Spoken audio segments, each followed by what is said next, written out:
건강에 사는 멋진 남자 유튜브 채널 김경희 씨를 운영하는 김경희입니다. 반갑습니다. 인생을 살다 보면 크고 작은 소비사에 휘말리게 됩니다. 경제적인 여유나 지식이 없어서 낭패를 보는 경우가 종종 있는데요. 제가 노kon과 경찰관의 생활을 30년을 했습니다. 그 바탕으로 간단하게 말씀드리려고 합니다.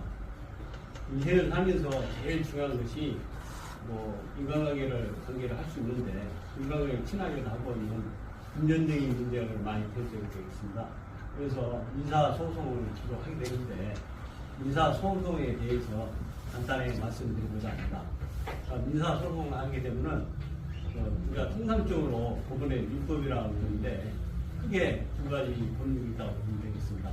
민법과 민사소송법이 있는데 민법의 큰 대원칙이 두 가지 있습니다. 법률에 정하지 않으면 간습법에 의하고 간습법에 없을 경우는 조례에 의한다. 그리고 두 번째 원칙은 친위 손실의 원칙입니다. 그리고 두 번째 민사소송법에 대해서 말씀드리겠습니다. 그 민법의 기준이 되는 민법이 무엇법이라면 절차에 관한 것이 민사소송법입니다. 쉽게 생겨서 판사님이 판결을 요청할 것인가 기간이라는 특정 기일 같은 걸 이어지는 것을 말하는 것인데요. 보통 통상적으로 절차라고 보시면 되고요.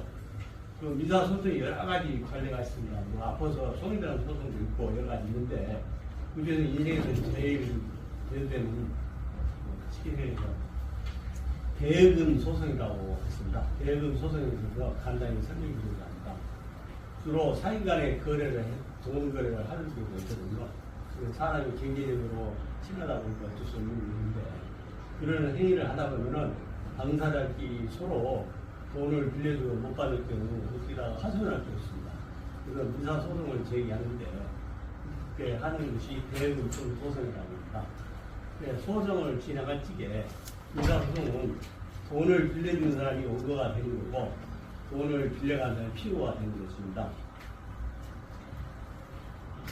법원에서 돈을 달라고 여기다가 소장을 제출하는데 이때 제출한 서류가 소장이고요. 소장에는 크게 네 가지 부류로 분류됩니다. 소장 처음에는 당사자 관계가 있는데 당사자는 원고와 피고의 성명이라는 주소를 부각해서 연락처든지 그러니까 청구 취지가 있어요. 청구 취지는 실질적으로 당사자끼리 돈을 빌려주고 차용증을 쓰고 그럴 때 그 받아야 할 돈과 그 다음에 차용증에서 이자를 언제 얼마 주겠다는 내용이 있습니다. 이자까지 쳐서 금액을 말하는 것이고요. 그 청구 원인은 쉽게 생겨서 무슨 목적으로 이 친구가 돈을 빌려갈 때 현장에 누가 있었든요. 무슨 소리를 받았는지 그 자세한 설명하는 국적 원인이라고 거기에 대해서 입증 방법이라고 있는데 우리가 스스로 증거를 말하는 겁니다. 그 돈을 빌려줄 때 그냥 빌려주는 안 맞았으니까 그 차용증을 받는다든지 쉽게 생겨서 통장에다 입금한다든지 그런 소리를 말하는데 그 입증 방법입니다. 법원은 판사는 쉽게 생겨서 원고와 피고의 주장에 대한 판단하는 건데 시간에 원고가 그 입증 책임인 거예요. 내가 이거 돈을 빌려주라고 했으니까 근거서를 내가 다 내놔야 합니다. 그러면 근거서를 없으면 100% 빼서하게 되겠거든요. 그런 경우가 있습니다. 참고로 민사소송이 제일 중요한 것은 대금 소송이 특히 중요한 것은 차용증입니다. 차용증을 잘 써야만이 우리가 쉽게 해서 이 소송에서 이길 수 있는 그런 권한이 있거든요. 차용증 기간 언제 갚을 것인가 그걸 잘 하고 네 번째는 특히 소송 돈을 빌려가는 사람이 인적사항 공적으로 할 수 있는 예를 들어 주민옵증이라는 여권 같은 거 공적으로 필히 첨부해야 됩니다. 그것을 해야만이 다음에 소송을 했을 때 당사자가 특정이 안 됐을 수 있는 경우가 많거든요. 특정이 되는 그런 경우가 있고요. 소송을 하더라도 설령 이겼는데 소송 패소자가 예를 들어서 채무자가 피고관자 채무자라고 그러거든요. 돈이 없으면 예를 들어서 쉽지 않아요. 만짱 돈입니다. 그런 경우는 정 억울하니까 속상하다 그럴 수도 있는데 아니면은 정 억울하니까 내가 소송을 해볼 수도 있어요. 그런데 채권 소멸조가 있습니다. 보통 민사는 10년 최대 기간이거든요.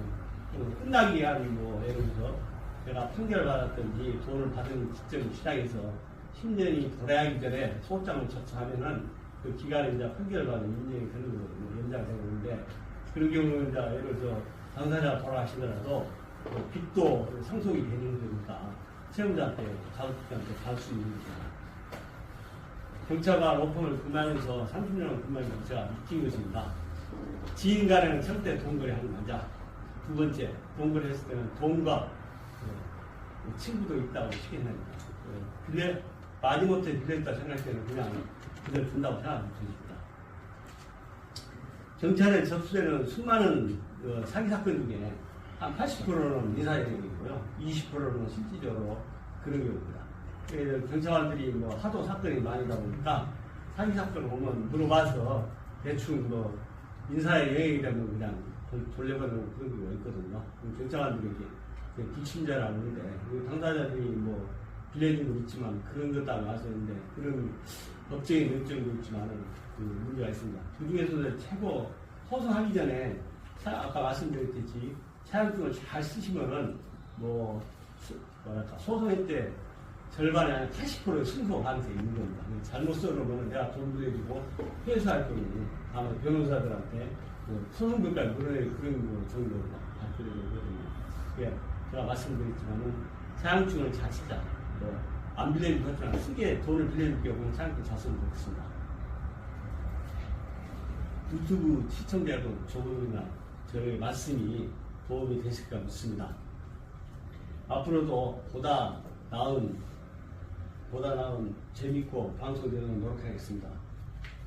혹시 민사소송이나 행사소송 등 법률적인 지식이 필요할 때는 댓글에 좋아요, 구독 눌러주시기 바랍니다.